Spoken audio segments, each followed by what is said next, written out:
Thomas's day off. The engines on the island of Sodor were always very busy. They liked being busy. And no engine liked being busy more than Thomas. But sometimes Thomas also liked to have a day off. One autumn morning, Sir Topham Hatt came to Tidmouth Sheds. He had important news. "A new diesel engine has arrived on the island," he boomed. "His name is Dennis. You must all help him to get to know the Sodor Railway. And Thomas," added Sir Topham Hatt, "you have been working very hard. Today, you can have a day off." Thomas was very pleased. "First, I will have a long washdown," Thomas chuffed cheerfully. "Then I shall go to Bluff's Cove." On his way to the washdown, Thomas saw a diesel he had never seen before. The diesel was huffing and puffing. "Hello," Thomas tooted. "You must be Dennis. What's the matter?" "These troublesome trucks are too troublesome. I can't shunt them." "It's my day off," whistled Thomas, "but I'll help you." This made Dennis very happy. Dennis watched Thomas biff and bump the troublesome trucks into line.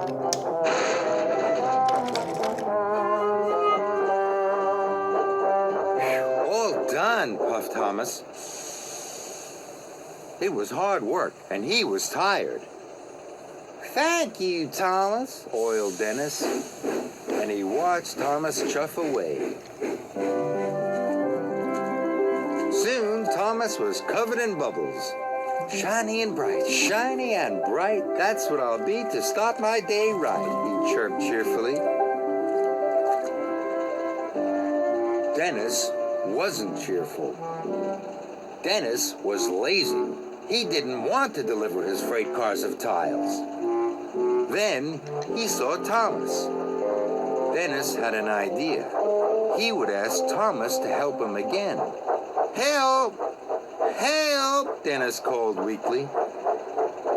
Thomas slowed down. "I don't know how to get to the schoolhouse," Dennis groaned. "Don't worry, Dennis," Thomas puffed. "I'll show you the way." Dennis smiled. His trick had worked. So Thomas showed Dennis the way to the junction.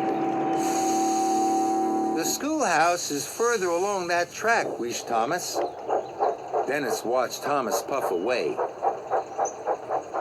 Dennis had wanted Thomas to take his freight cars for him. Suddenly, Dennis had another idea. He blasted his horn again. Then again. Thomas heard the noise. He was worried. Dennis watched Thomas come back. His new trick had worked. Now Dennis would pretend to have something wrong with him. "Help!" Dennis cried. "I'm overheated. You'll have to shunt those freight cars for me." Thomas knew it was his day off, but he still wanted to help. "Don't worry," puffed Thomas. "I'll find another engine to help you. On my way to Bluff's Cove." Dennis was cross.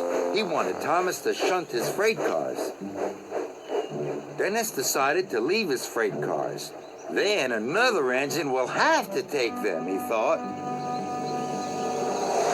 So Dennis raced away. He didn't care about the tires. He didn't care about Thomas.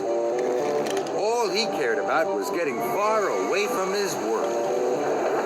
His wheels were spinning faster and faster. Then there was trouble. "Help!" called Dennis. "Help! Help!" But this time, there was no one there to help. Thomas arrived at a signal. Percy had some important news. The workmen are waiting for Dennis to bring the tiles to repair the school roof. The children can't go to school until it's mended. And no one knows where Dennis is, Percy added. I do, wheezed Thomas. He's broken down. I must go back to help him right away. Thomas quickly found Dennis. Thomas was very surprised. I thought you broke down at the junction, wheezed Thomas. And where are the freight cars of tiles? Dennis looked very shamefaced. I tricked you, said Dennis quietly. There was nothing wrong with me at the junction. I just didn't want to pull those heavy freight cars. I'm a really lazy engine, moaned Dennis. Dennis's wheels wobbled and his diesel oil dripped. Now Thomas could see that Dennis really was in trouble. So Thomas decided to help one more time. I'll pull you back onto the tracks, Thomas puffed. Then I'll be your back engine. That way we'll get the tiles to the schoolhouse in double quick time. Dennis smiled his biggest smile ever.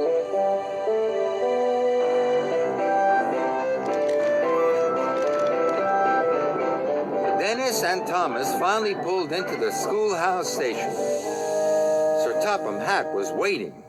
Dennis, you have caused confusion and delay, he boomed. Dennis felt bad.